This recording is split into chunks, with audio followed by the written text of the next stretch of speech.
Est-ce que je vous ai manqué?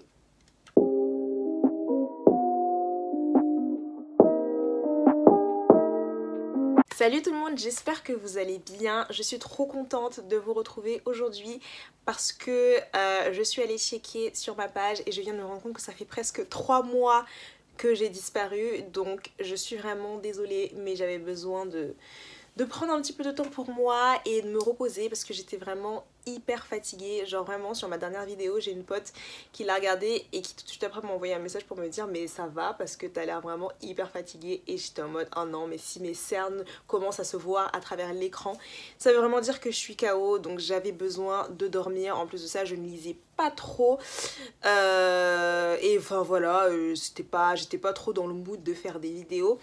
Et étant donné que quand je ne suis pas dans le mood, j'ai tendance à devenir un peu sombre et à faire des blagues qui après amènent les gens à se demander si tout va bien et si ma santé mentale n'est pas en danger. Du coup, je me suis dit que j'allais faire une petite pause, mais du coup, je suis très contente de vous retrouver maintenant. Mais d'ailleurs, c'est trop drôle parce que je dis ça comme si j'avais tout le temps libre devant moi alors que je suis censée rédiger un mémoire que je n'ai pas commencé. Je n'en dirai pas plus. Mais du coup aujourd'hui je me suis dit qu'on pourrait se retrouver pour blablater un petit peu, pour que je vous parle un peu de mes dernières lectures, surtout les plus marquantes, parce que je me suis rendu compte que bon, ça fait quand même presque 3 mois que j'ai disparu. J'ai lu pas mal de trucs, donc je vais pas revenir en détail sur chacun des livres que j'ai lus, mais principalement je voudrais vous parler du challenge des terreurs. Étant donné que cette année encore j'ai participé au challenge des terreurs, qui est un challenge qui a pris place sur Instagram, qui a été lancé par 5 bookstagrammeuses l'année dernière. Et en fait le but c'est de lire le plus possible mais par équipe pour faire gagner son équipe. Et du coup cette année j'ai changé et j'ai intégré l'équipe des Mange-Livres qui est dirigée par Lola, et je vous mettrai son arrobase je pense dans la barre d'infos. Et franchement, alors que le premier challenge je l'avais pas très bien vécu parce que j'avais du mal à cumuler et mon stage et la lecture, et qu'en plus j'enchaînais des lectures qui ne me plaisaient pas.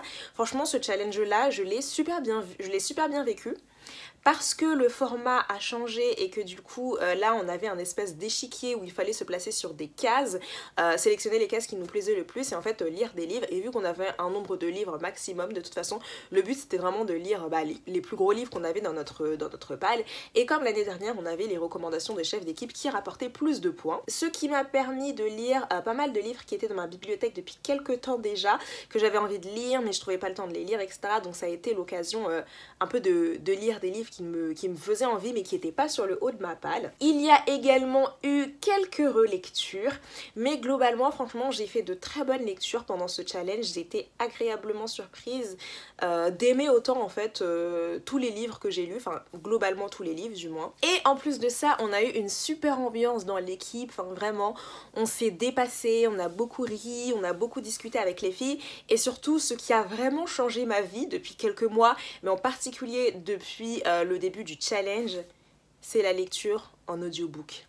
Alors là, je peux vous dire que lire en audiobook, mais ça change la vie, mais tellement. Et en fait, je voyais depuis l'année dernière en fait les autres qui lisaient en audiobook, mais je sais pas, je m'étais jamais dit que moi je pourrais lire en audiobook, je me suis jamais dit que ça pourrait me plaire ou autre. Tout simplement, je ne m'étais pas lancée. Et en fait, depuis que j'ai découvert les audiobooks, je crois que j'avais commencé avec la lecture de Concrète Rose. Révélation, genre vraiment révélation totale. La manière dont tu peux faire tellement de choses en lisant des audiobooks en fait. Tu peux cuisiner, tu peux faire le ménage, faire ce que t'as à faire, etc. en écoutant ton audio, et ça te permet de gagner du temps de lecture. Et moi j'aime trop en fait parce que je trouve ça agréable finalement quand il y a un bon narrateur qui te conte l'histoire, t'es totalement imprégné dedans, et du coup c'est super chouette. Par exemple au travail quand j'ai des tâches un peu chronophages à faire, et ben voilà, je commence mon audiobook tout simplement, et c'est trop cool parce que ça m'a permis de lire très vite. En plus de ça, mes audiobooks en anglais maintenant je les écoute en 1,5, donc ça diminue le temps d'audiobook et tout, donc ça me permet de lire assez rapidement quand même, et je trouve ça hyper satisfaisant en fait. Non franchement, si vous connaissez pas les audiobooks, moi je vous dis lancez-vous parce que ça vaut vraiment le coup. Si vous lisez en anglais principalement, je vous dirais, parce qu'il y a beaucoup plus de livres audio qui sont disponibles en anglais plutôt qu'en français, ils sont de de très bonne qualité en plus je trouve. Et moi la plateforme que j'utilise c'est tout simplement Scribd où t'as pas mal de livres audio qui sont répertoriés là-dessus. T'as un abonnement à 9,99€ il me semble et voilà tu peux lire plein de livres audio. Après on a aussi Audible en plateforme où là effectivement ils proposent des livres audio français mais je préfère quand même Scribd. Enfin bon, après il n'y a pas tous les livres qui sont disponibles sur Scribd mais il y en a quand même pas mal. Donc voilà, c'était ce que je voulais vous dire sur les audiobooks, mais vraiment Dieu bénisse la personne qui a inventé les audiobooks parce que ça a vraiment changé ma vie et c'est juste trop génial. On va donc commencer par mes lectures de challenge puisque j'ai lu 9 livres. Il y avait 5 recommandations par les chefs d'équipe, j'ai lu les 5 et ensuite je m'étais positionnée sur 4 cases. Je me suis donc positionnée sur 4 cases, on pouvait être 4 chacune sur une case qui donc a un thème. Une case c'était lire de la fantasy ou de la SF, une autre lire du new adulte ou du plus de 18 ans. La troisième c'était lire un livre avec de la représentation et la quatrième c'était lire un livre sur moins de 24 heures et donc je vais vous présenter tout ce que j'ai lu, c'est les cases que j'ai sélectionnées en plus des recommandations. Donc à chaque challenge on a la chef d'équipe qui nous fait 3 recommandations, elles nous font 3 recommandations chacune. Du coup pour la recommandation de Lola j'ai choisi Orgueil et Préjugés que j'ai déjà lu mais c'était le livre le plus long qu'elle avait en recommandation et vu que le but c'était de rapporter des points et bien tout simplement je me suis fait Orgueil et Préjugés. De toute façon ça a toujours été un plaisir. J'aime toujours lire Orgueil et Préjugés, c'est un de mes livres préférés, donc voilà, je l'ai fait en audio. C'est très bien passé, c'était rapide, je vais pas revenir dans les détails plus là-dessus. La recommandation de Juliette que j'ai choisie, c'était un livre qui me faisait envie depuis très longtemps, qui m'avait été recommandé depuis genre 1 an par ma copine Eline, en fait, depuis qu'elle a déboulé sur Booksta, qui avait organisé une lecture commune d'ailleurs, il y a 1 an et demi il me semble, mais j'avais pas pu y participer, et c'est tout simplement Le Faiseur de rêves de Laini Taylor. Je l'ai même en papier dans la bibliothèque, mais j'ai la flemme de vous le sortir. Mais en gros, Le Faiseur des rêves, c'est un livre qui est quand même pas mal connu, pas mal plébiscité sur Booksta. Je voyais toujours d'excellentes revues dessus et j'avoue que j'avais un petit peu peur parce que j'avais tellement de copines qui avaient kiffé ce livre que je m'étais dit j'avais pas envie d'être encore une fois la seule qui ne l'aimait pas, mais franchement une agréable surprise. En fait j'avais très peur parce que c'est une histoire qui est un petit peu onirique, ça joue un peu sur les vibes etc. Et moi c'est pas particulièrement le genre de livre que j'aime en fait, mais en fait avec Le Faiseur de rêves, enfin ça a été une excellente lecture vraiment. C'est l'histoire de Laszlo qui est un jeune homme qui est orphelin, qui a d'abord été confié à des moines lorsqu'il était enfant, puis qui a pu intégrer la bibliothèque de la ville où il habite. Et Laszlo en fait il s'est toujours intéressé à des sujets un peu farfelus, ce qui lui a valu le surnom de Strange the Dreamer dans la VO. Et voilà, tout le monde le considère un peu comme quelqu'un de très rêveur, d'assez étrange, enfin on l'embête un petit peu, etc. Et un jour, il a la possibilité de partir à la découverte d'une ville qui est perdue depuis très longtemps et qui est un peu considérée comme mythique. Et donc il va se rendre à cette ville et découvrir ce nouveau monde qui s'ouvre devant lui. Et franchement, c'était une excellente lecture, comme je l'ai dit. La plume de Laini Taylor, on me l'avait vantée, mais alors elle est vraiment excellente, autant que ce soit en VO que dans la traduction, donc Lumen a fait un excellent job pour le coup. C'est pas une histoire où il va y avoir 10 000 rebondissements, 10 000 actions, etc. Mais c'est un peu une histoire où on se laisse transporter, on va dire. Et c'est vrai qu'il est assez long, il fait environ 23-24 heures d'audio, il me semble. Et le livre, je l'avais dans ma bibliothèque, mais finalement, je sais pas pourquoi, je m'imaginais pas qu'il était aussi long. Et il fait presque 800 pages, puisqu'il en fait, je crois qu'il doit faire 600 et quelques pages en grand format et 730 en poche. Donc c'est quand même une bonne bricasse. Mais franchement, ça se lit très bien. En plus d'Eline, j'avais aussi une autre copine, Noémie, qui me l'avait recommandé et qui faisait que de me le recommander depuis 1 an d'ailleurs. Donc je suis hyper contente de l'avoir lu et franchement c'était une trop bonne lecture. D'ailleurs je compte me lancer dans le tome 2, mais apparemment avant de lire le 2e tome il faut avoir lu La Marque des Anges, qui est une autre saga de Laini Taylor, enfin c'est une trilogie il me semble. Du coup je pense que je vais commencer La Marque des Anges avant d'enchaîner sur le tome 2, mais vraiment c'était une saga très poétique avec une très jolie plume, des personnages super intrigants et qui finalement se lisaient très vite. Enfin moi j'ai été totalement transportée par ce livre, donc vraiment je valide, très bonne lecture, je recommande à tout le monde. Bref, je reprends puisque ma soeur est venue grossièrement m'interrompre puisque de toute façon on peut jamais avoir la paix dans cette maison, mais la 3e recommandation est une recommandation de Louise que j'avais également dans ma bibliothèque depuis genre 2 ans en fait, parce que quand je suis arrivée sur Booksta, c'est une copine qui m'avait conseillé, du coup je me suis mis directement à suivre cette autrice, et c'est tout simplement La Porte du Roi de Lisa Schneider, qui est une autrice auto-éditée que j'ai connue en fait dès que je suis arrivée sur Booksta. Donc j'ai directement acheté son livre, mais j'avais jamais trouvé le temps de le lire, parce qu'en fait étant donné que c'est une atmosphère qui se passe dans un pays un peu chaud, je m'étais dit que j'allais la garder pour l'été tout simplement, sauf que l'été dernier, je ne sais pas pourquoi, je ne l'ai pas lu. Donc là clairement le challenge c'était le meilleur moyen de lire ce livre, et concrètement là aussi j'ai passé une très bonne lecture. Déjà ce livre se dévore, enfin il se lit vraiment très très vite, il fait pourtant 500 pages mais j'ai pas vu les pages défiler en fait. Et du coup La Porte du Roi, c'est l'histoire d'une jeune femme qui s'appelle Essan et qui est une esclave qui travaille au palais royal, et qui a en fait, elle travaille au palais royal pour pouvoir survivre tout simplement, mais qui assiste en fait tous les jours un peu à des événements choquants, des injustices, etc., et qui la révolte complètement, sauf qu'elle ne peut absolument rien y faire. Et le jour où un drame survient au palais, elle va intégrer un peu l'entourage rapproché du prince, et tous les deux vont un peu se nouer d'amitié parce qu'il va commencer un peu à voir de sa perspective, et peut-être qu'éventuellement à ce moment-là les choses vont changer. Donc franchement j'ai beaucoup aimé, c'est un peu une fantaisie politique, c'est une fantaisie que je dirais un peu fantaisie de mœurs, un peu comme les Thermidor, parce que ça s'inspire très clairement des périodes de l'histoire, mais il n'y a pas de magie. Ouais, je la classifierais un peu plus en fantaisie de mœurs comme les Thermidor, parce que c'est une fantaisie en fait qui s'inspire de codes qu'on a déjà vus et de périodes qui sont déjà existantes dans l'histoire, mais il n'y a pas de magie en fait. C'était beaucoup de politique, de manigance, etc. Donc clairement tout ce que j'aime, mais c'était une très très bonne lecture en tout cas, je vous la conseille à tous. C'était un bon livre franchement, et j'ai hâte de lire la suite. Il me semble que ce sera une trilogie et le tome 2 est déjà sorti, donc je pense lire le tome 2 dans un avenir proche du moins. Ensuite, la recommandation de Fanny que j'ai choisie, c'était tout simplement Hunger Games, étant donné qu'il y a quelques mois j'avais relu le premier tome de Hunger Games, donc là je me suis dit c'est le moment de lire le deuxième. Je l'ai chopé en audio, c'était vite fait, bien fait, ça m'a rappelé à quel point j'aimais Hunger Games, mais normal parce que c'est une de mes trilogies favorites. Quand je lisais le livre, j'avais très clairement envie de regarder les films, d'ailleurs j'ai re-regardé les films hier.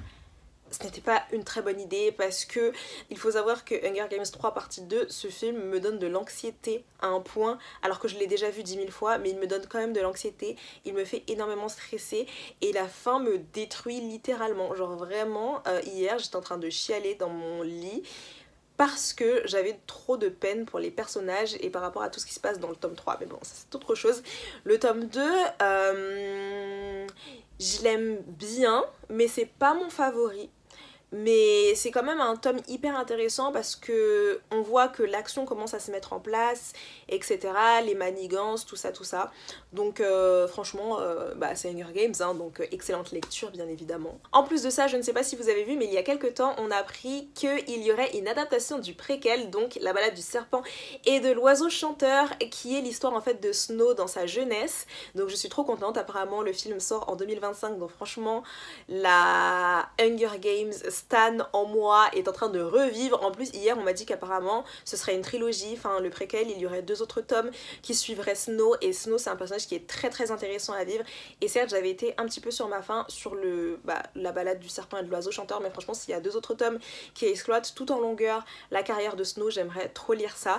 Et si ce n'est pas le cas, j'espère que Susan Collins va revenir dans le game pour nous bénir d'une nouvelle trilogie ou d'une nouvelle saga, de dystopie ou pas en fait, parce que je trouve que cette femme arrive à décrire les choses d'une manière très juste, et qu'elle a mis plein de choses en exergue dans Hunger Games qui sont vraiment hyper intéressantes. Et je sais qu'il y a même des études, des mémoires, etc. qui ont été faits là-dessus, ce que je trouve vraiment incroyable et super intéressant. Mais c'est vrai que quand on étudie Hunger Games de plus près, on se rend vraiment compte que c'est une œuvre de critique de la société qui est juste géniale.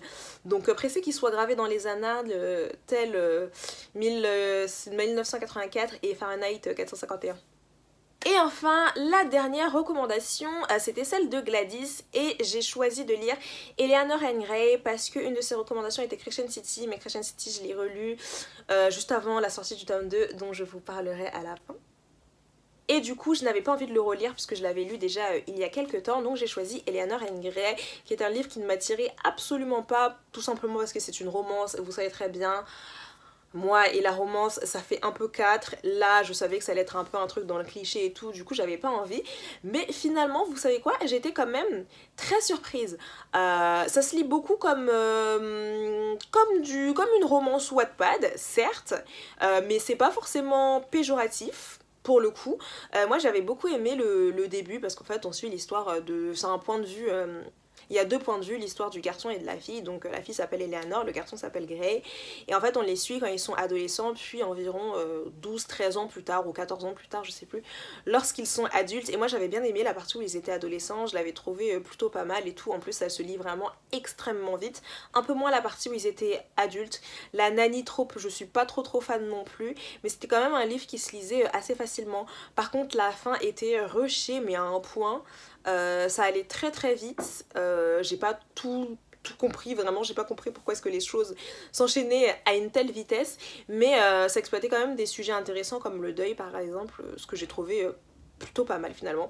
Du coup, est-ce que je lirai London and Shay? Absolument pas. Est-ce que Eleanor and Gray, c'est un livre que je ne recommanderais?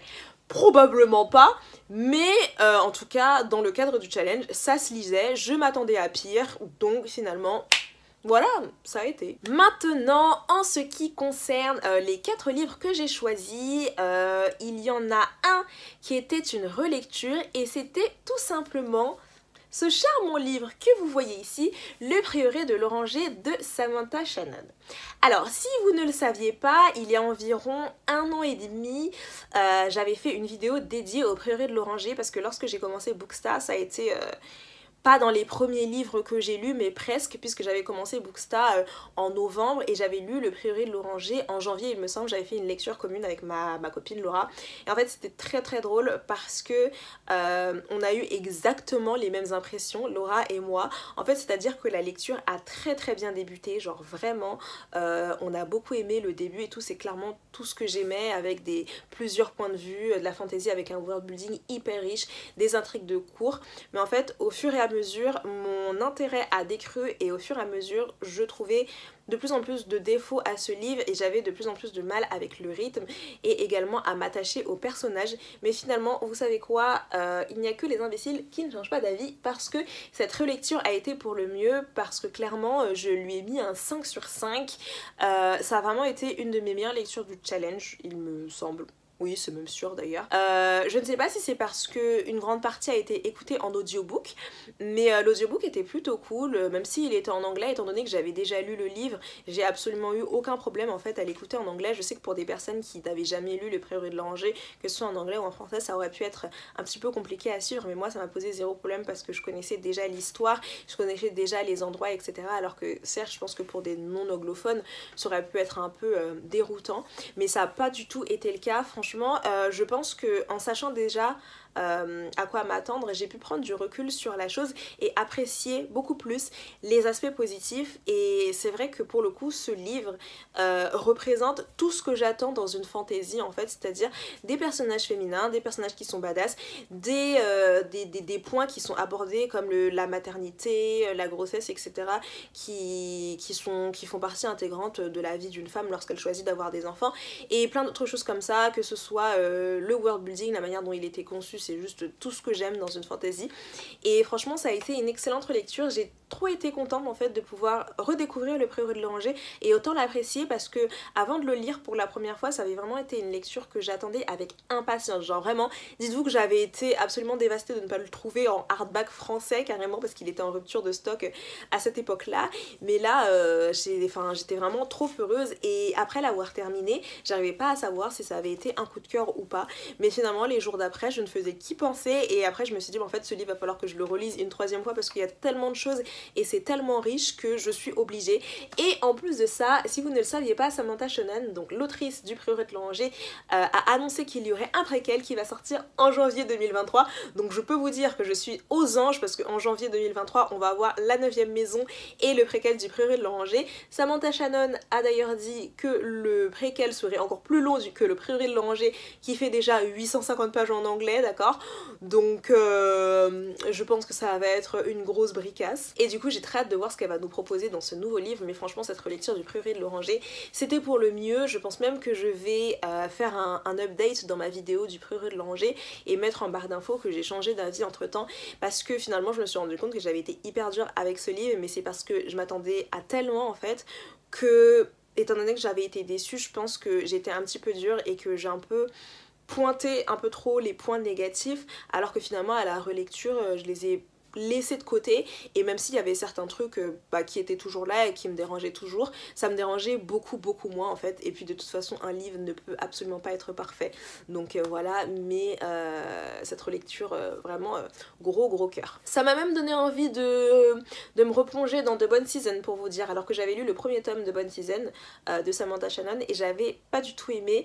Vraiment je sais pas pourquoi j'ai pas du tout réussi à accrocher à l'histoire, et je n'arrivais pas à mettre les mots sur pourquoi je n'y arrivais pas. Je pense que c'est parce que c'était très brouillon, mais Smarties et Aurélie et d'autres filles qui aiment beaucoup de Bone Season m'ont dit que la suite était beaucoup mieux, donc j'ai envie de me dire, j'ai envie de lui laisser une chance et de le lire. Donc why not, pourquoi pas dans les prochains mois retenter de Bone Season. Ensuite le deuxième livre que j'ai choisi, c'était pour la case science-fiction / fantasy, qu'il fallait que je termine avant le mercredi de la première semaine, étant donné que je travaillais. Ça allait être principalement de l'audio, et au début j'avais mis l'Empire Ultime, sauf que j'avais trop peur de ne pas le terminer en fait avant mercredi. Du coup je me suis dit qu'on allait partir sur un livre quand même pas mal fat, mais qui se lisait plus rapidement en audio, et tout simplement les copines m'ont recommandé Illuminae de J. Christophe et Amy Kaufman, bref, je sais plus quel est le nom de la deuxième autrice, qui est un livre qui me disait pas plus que ça finalement. Et puis dans tous les cas ouais non, ça me bottait pas particulièrement. Je me suis dit bon, encore du J. Christophe, je vais pas vous mentir, même si je n'aime pas particulièrement le bonhomme. Nevernight, j'avais beaucoup aimé le premier tome, même s'il y avait des trucs un peu problématiques dans ce livre. J'ai pas encore lu le tome 2, mais ça me donnait, j'avais pas particulièrement envie de relire un livre de cet auteur, mais bon là c'était dans le cadre du challenge, et finalement j'ai absolument adoré. Ça m'a vraiment pris au dépourvu pour le coup, parce que la science-fiction c'est pas trop mon truc d'habitude. Donc j'étais un peu en mode ah bon. Bon bah ok, du coup il s'est lu super vite et tout. Je pense lire la suite, je sais pas encore quand. Mais en tout cas ça a été une super bonne découverte pour le coup. Donc bon, voilà. Puis sur la case adulte, j'ai lu le deuxième tome de l'Empire Ultime, qui est Le Puits de l'Ascension de Brandon Sanderson. Je vous avais déjà parlé du premier tome de la trilogie que j'avais absolument adoré, ça avait été un coup de cœur, une des meilleures lectures de l'année 2021, et j'avais toujours pas lu la suite, du coup ça avait été clairement l'occasion pour le faire, et du coup je l'ai lu, et comment dire, disons que bon voilà, Clara l'avait lu avant moi parce qu'elle aussi a fait le challenge, on était dans la même équipe, et du coup elle voulait lire les bricasses, et elle avait bien aimé le premier tome de l'Empire Ultime. Du coup elle a enchaîné avec la suite dans le cadre du challenge, et elle me faisait des updates. Elle était absolument dépitée parce qu'elle se faisait chier comme un rat mort. Du coup j'avais un peu peur, mais d'un autre côté je me disais bon, c'est vrai que je lis plus de fantaisie adulte qu'elle, donc peut-être que j'aimerais plus, et je l'ai lu. Et j'étais un peu en mode en fait, je n'arrive pas à savoir si ce livre souffre clairement du syndrome du deuxième tome dans les trilogies. Comme on peut voir très souvent, les deuxièmes tomes qui sont moins bons que les premiers, et après toute l'action se passe sur le troisième. Mais alors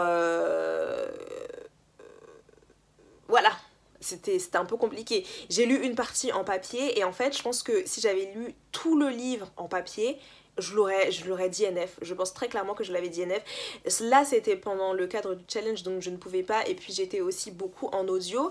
Mais concrètement, en fait c'est vraiment que de la politique, que des bagarres sur le toit quasiment, et voilà, c'était pas hyper palpitant. En fait ce que j'ai écrit, il me semble, sur Goodreads par rapport à ce tome 2, c'était: ce livre était intéressant mais pas divertissant, et je trouve que ça résume très bien l'atmosphère du livre, parce que j'ai pas du tout retrouvé ce que j'avais beaucoup aimé dans le tome 1, que ce soit l'interaction entre les personnages. Et je pense que dans le tome 1 il y avait aussi un personnage qui était hyper important et qui amenait un peu la dynamique, alors que dans le tome 2 c'était plus exactement ça en fait. Du coup, les personnages que je préférais, c'était des personnages secondaires qu'on ne voyait pas énormément et voilà, enfin c'était énormément d'informations, énormément de politique, énormément de répétitions aussi je trouve, et des personnages qui selon moi ne servaient pas à grand chose.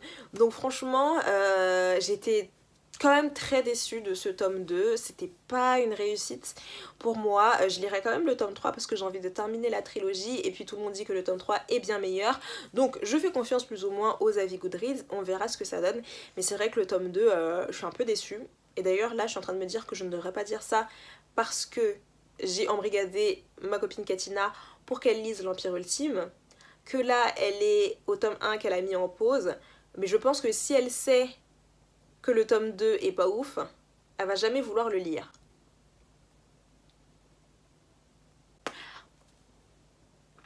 Je sais que tu vas regarder la vidéo, donc finis quand même le tome 1 et tu me diras après si tu veux lire le tome 2 ou pas.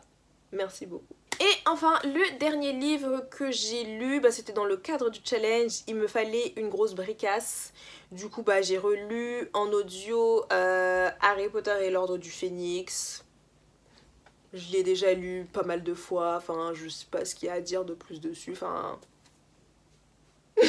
Voilà, c'était une bonne lecture. En moins de 24 heures, c'était un peu compliqué, j'ai mis l'audio en x2, je vous avoue. C'était quelque chose quand même. Ma mère et ma soeur rentraient dans la pièce et elles me disaient mais tu comprends ce que t'écoutes? Et oui, enfin moi je comprends, en plus je connais déjà l'histoire donc pas de problème, mais c'est vrai que d'un point de vue extérieur j'ai fait écouter à mes collègues la vitesse de lecture, elles étaient en mode mais t'arrives à comprendre, tu dois pas genre te concentrer à fond et tout, et genre non, enfin j'avais pas particulièrement besoin de me concentrer à mort, mais c'est vrai que c'était très rapide et j'étais quand même très contente de le terminer parce qu'il faut savoir que c'est le plus long de tous les Harry Potter, qu'il fait 30 heures d'audio, qu'en x2 il en fait 15, mais ça fait quand même beaucoup 15 heures dans une journée, donc voilà. Ce n'est pas quelque chose que je recommanderais, ni que je referais. Du coup, c'est tout pour mes lectures du challenge des terreurs. Comme j'ai dit, c'était vraiment super cool. J'étais hyper contente de pouvoir lire autant en si peu de temps parce que je trouve que lire 9 livres en 2 semaines et surtout des livres aussi gros, c'est quand même un exploit. Donc j'étais contente de savoir que je pouvais faire autant en fait. En plus, avec les filles, comme j'ai dit, c'était une super ambiance. Tout le monde s'est dépassé. Estelle, c'était une machine. Enfin, la meuf, elle vous lisait 10 000 livres à la seconde. Elle vous a lu des pavés de 1400 pages, mais vraiment incroyable. Pareil pour toutes celles qui ont fait les rushs et tout, donc si vous passez par là les filles, merci beaucoup, vous avez rapporté voilà les points, vous êtes hyper courageuses, vous êtes des warriors, je vous aime beaucoup. Et du coup tout le monde, j'étais trop contente de vous retrouver dans cette vidéo, j'espère que vous l'aimerez, n'hésitez pas à me dire en commentaire ce que vous en avez pensé, si vous avez lu certains des livres, ce que vous avez lu ces derniers temps, quelles ont été vos meilleures lectures, tout ça. Et moi je vous fais de gros bisous et je vous dis à bientôt pour une nouvelle vidéo.